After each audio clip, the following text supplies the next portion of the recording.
Okay, welcome. Pardon me. I just started recording again for reasons, but only a minute in. Okay, the Earth's supernova event especially crescendoed around 65 million years ago, according to radiometric dating. According to radiometric dating, I have to always say that statement because that's according to around 65 million years ago, according to radiometric dating. Okay, there was a drastic 5 to 8 degrees Celsius increase in temperatures at around 55.5 million years ago for a short span, according to radiometric dating, for a short span. So even though the Earth is rapidly expanding and undergoing a supernova, you're gonna have to look at my other videos. I'm just jumping in. If you don't know what I'm talking about, that's really because you're in the wrong place in my videos, and this makes no sense. Okay, there was a drastic 5 to 8 degree increase, short span though. So mind you, this is like rapidly occurring in a way where like a short span looks like around 600 million years in radiometric dating time frame. And so that there is this, like, even within a short span that's spanned out to look like it's 600 million years, even within that, there's this other short span within it that's this drastic increase in temperature that looks like this. Just boop, boop, hello, hello, hello. And then it actually, like, over here in the Eocene, leading into around like 45 million years, it kind of around 50, it's kind of crescendo, like peaks. It really peaks at 50. It spikes to like break through to that barrier at 55, but then it like, it's almost like it, like in a supernova where like the radiation starts to, in an animation, not even a real one necessarily, you know, how the star starts to like glow, like this inner glow, and but like where faults are between the continents, so the inner glow is radiating from between them, and so it's almost like then there was this burst around 55 of heat emissions, but then the Earth started to physically expand more. Like, this is while the Earth is expanding. And then around 55, I mean, the median age of the oceanic crust is 64. Let's look at how much oceanic crustal age map.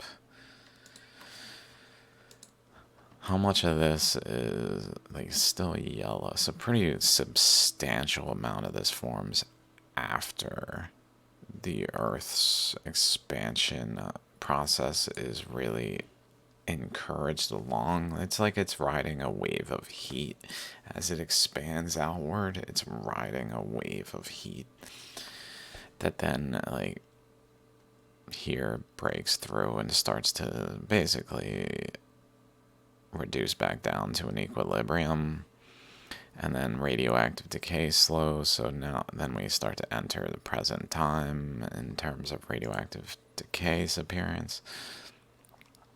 So this is my thoughts. So I started I thought I'd go into this as I go.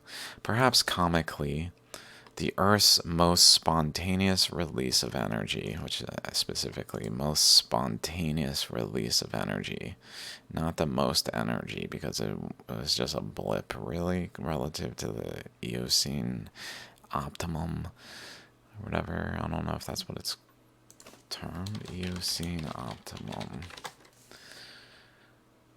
was an episode of global warming characterized by the warmest sustained temperatures. It's pretty much just when the heat is just freely flowing out and able to stabilize. Whereas here, it was not freely flowing out. It's more so breaking the bonds to allow it to freely flow out. So maybe there's something of like substantial significance volcanically occurring around 55 million years. I didn't finish reading one of the papers that I even reference here, I think. Maybe this one. Yeah. But it's compared to the rates. This blip, this spike, Paleocene, Eocene thermal maximum, where there's a 5 to 8 degree Celsius temperature increase globally, is compared to the rates of warming claimed to be the results of human activities right now. So what we believe is that we presently are as influential on the Earth as its peak supernova influence. It's kind of ridiculous, isn't it? Like, when I know people who don't believe me don't see it as ridiculous, but if you like understand that I have a valid point and this is a real aspect of reality, that the Earth's supernovaed, then you'll see how absurd it is to compare our present human activities, all this global warming kind of, it's fear mongering. Like this, even it's in papers where they're just casually like cite like equivalent to human. Like if we look for human, it's an amount comparable to that likely to be released by human activities.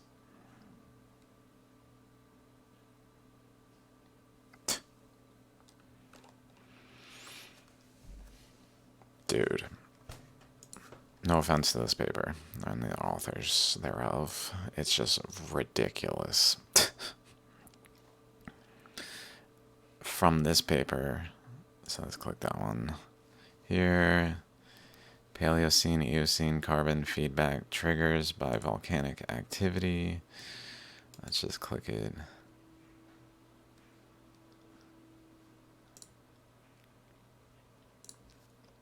Paleocene, Eocene thermal maximum was a period of geologically rapid carbon release and global warming 56 million years ago. Although modeling outcrop and proxy records suggest volcanic carbon release occurred, it has not yet been possible to identify the trigger or if multiple reservoirs of carbon were involved, so more than one trigger. Here we report elevated levels of mercury relative to organic carbon, a proxy for volcanism, which I don't know much about in terms of like the nuance, where maybe there's some subtleties to why it's not quite actually a proxy to volcanism in the same way where it's like a proxy, like shattered cone equals impact crater from space. Not true, because that's not true, but so maybe there's some aspect of it. I just took them at face value that the mercury relative to organic carbon is a proxy for volcanism, generally speaking, because I think there was just volcanism going on that they're trying to account for by a means that I think is kind of clever.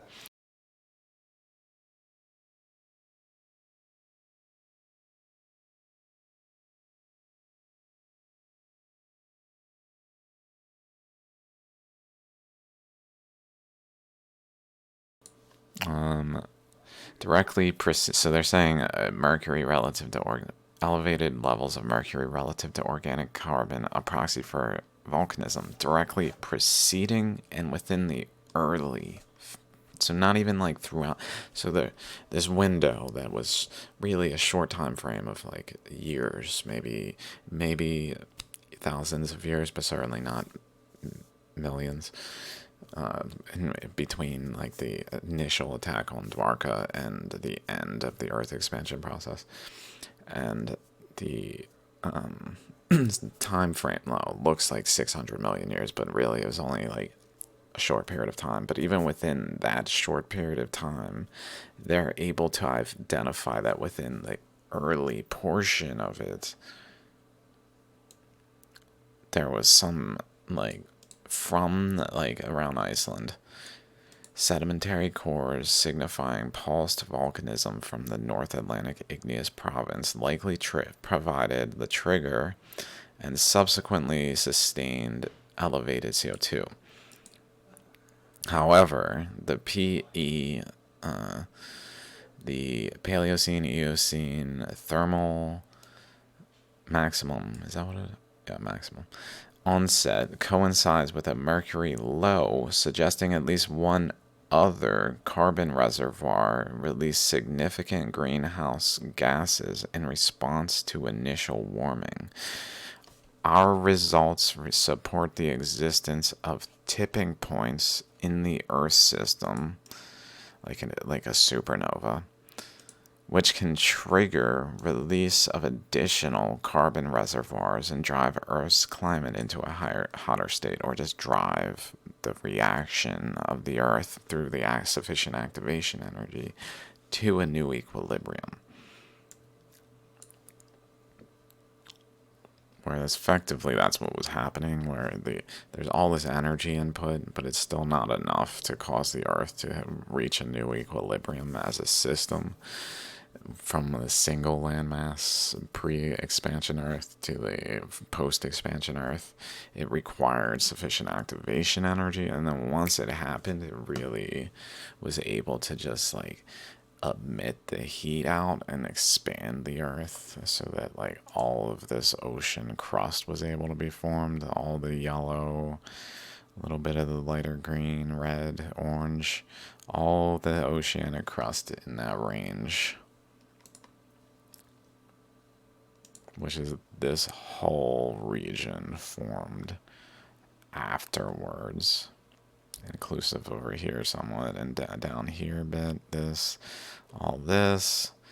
A lot of the ocean floor was not present. Pretty much all of the distance between Antarctica and Australia, all of the Indian Ocean pretty much, except for just these boundaries here, where this one,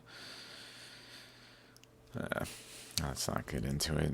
I think it's bounded over here, generally speaking. This side is up this way, where this side is probably up this way, up generally. Okay, let's go back to here. So I read these. Yup, Earth supernova. An aspect of its supernova is closely tied to the formation of Iceland in North Atlantic's igneous province, while another aspect is assuredly tied to the Pacific Ocean exploding in a supernova of its own right, caused by inflowing currents trapped between continents. Then I put this picture because there's inflowing currents here, generally speaking, like as this is opening, trapped between the continents of South America, Australia, North America, and Antarctica to a degree, and just forming this bounded but like inflowing pressure zone that then essentially, imagine it's a tiny little balloon and it inflows of pressure, but the balloon is somewhat rigid enough where like instead of it being a balloon that just stretches, it requires enough energy, and then it can break its shape to a different shape where it extends segments out, and then a new volume is there. But how it is doing it is pretty much because the Earth is injecting a current into a boundary region that then is pushing out the boundaries of that region. I don't know if that was the best example, but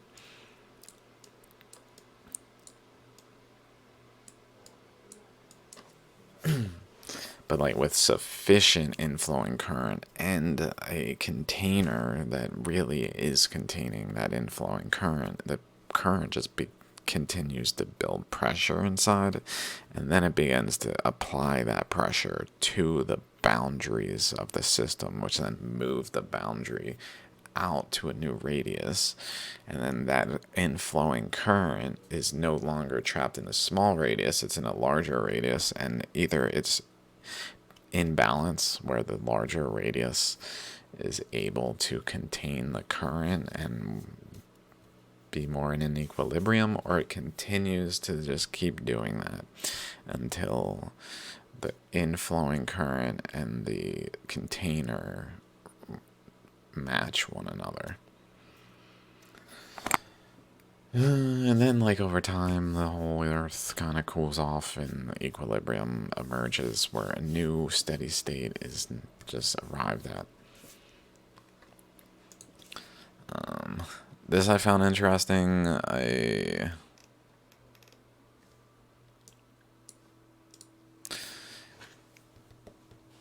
From here, from this website, ancient climate events, again about the Paleocene, Eocene thermal maximum.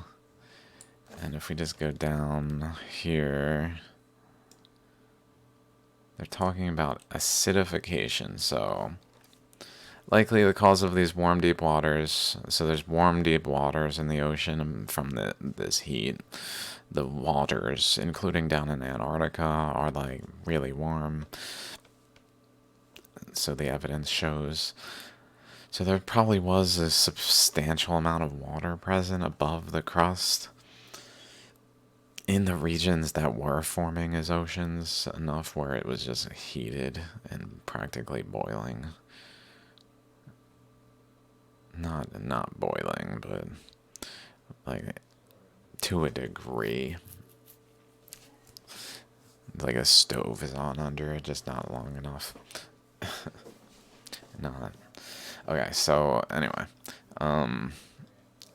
But essentially they say in this process, it causes hypoxia, which is essentially the removal of oxygen from the water. Hypoxia would have been truly awful for such a creature, any creature that has respiration of oxygen necessary. Although whether or not these creatures were present is unclear, at least not in our perception of time dilation. Maybe in their perception of time dilation, it was truly existently across what would have been millions of years, but not in our perception of time dilation. Finally, the input of so much CO2 into the ocean caused the ocean waters to become more acidic and led to a condition known as ocean acidification. Acidification of the deep ocean during the PETM is well accepted and is observed by complete dissolution of all Ca, calcium carbonate shells that rain down on the seafloor. So, for creatures that require a shell for protection against predators and to protect the soft cellular parts from the harsh ocean, acidification would have been disastrous. By comparison, the shallow ocean experienced a much more minor decrease in its acidity, and shelly creatures continued to thrive there. So I said,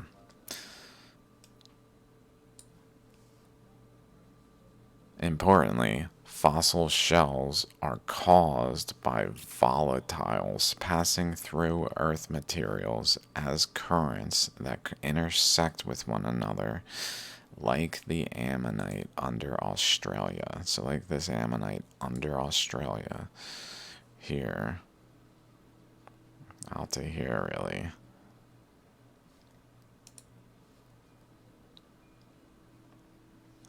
Where it's caused by currents, a current that flowed into a boundary, currents that compress the boundary, and then a current that flowed into the compressed boundary that then spiraled around and removed material caused by crossing currents within the Earth.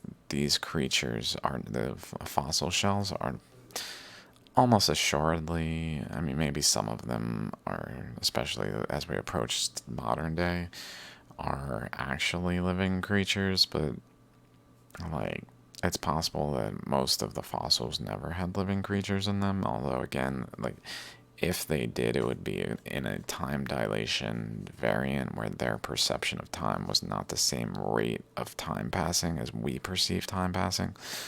So it just simply would not be like that.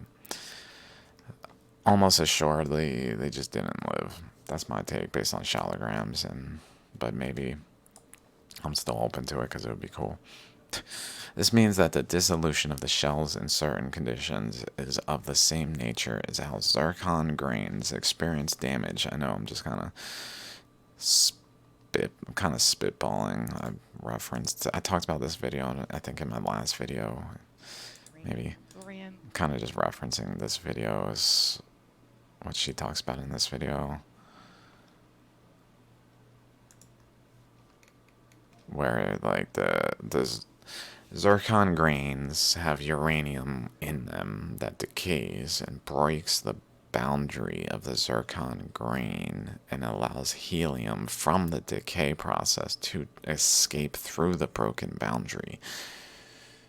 If the zircon grain is below a certain temperature, and if it's above a certain temperature, it will heal, and maybe even above a certain temperature still, it will, like, reset the process. So pretty much that's what I feel like is going on, is that above a certain temperature, in this low boundary, plus with essentially that's what's driving this, is the change in the ocean and acidification processes. The heat released from the earth is really driving the currents through the ocean, and to see this, like, perception of acidification.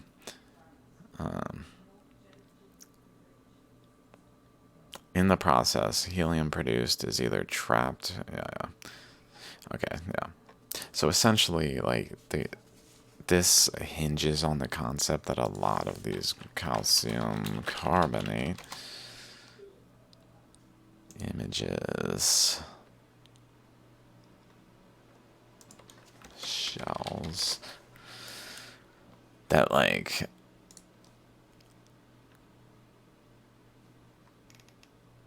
the fossil shells are literally not fossils.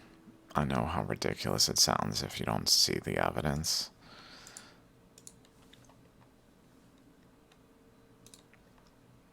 This playlist here, shallograms. I know it's 51 videos because there's a lot to it.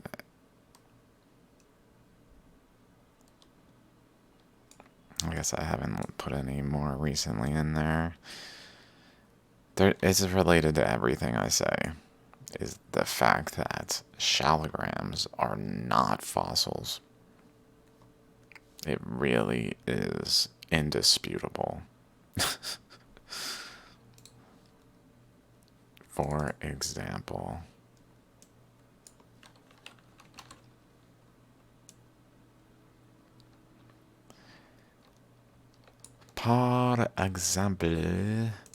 ici, c'est pas un fossile. Je sais pas si. I don't know French anymore, really. Okay. Not that I ever did, like, that well, but I took it in high school, at least. But here we see a fossil adjacent another fossil that are conjoined energetically and never existed separately, because they are one system that form basically together in that rock, because they're caused by currents.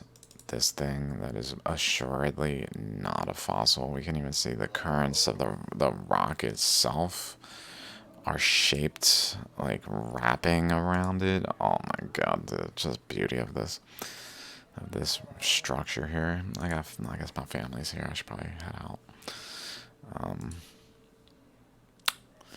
Darn.